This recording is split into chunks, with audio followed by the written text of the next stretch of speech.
هل أتى على الإنسان حين من الدهر لم يكن شيئا مذكورا إنا خلقنا الإنسان من نطفة أمشاج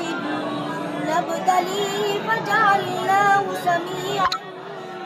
بصيرا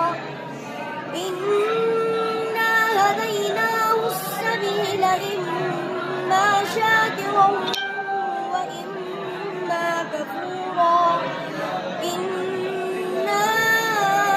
أعتدنا للكافرين سلاسل وأغلالا وسعيرا إن الأبرار يشربون من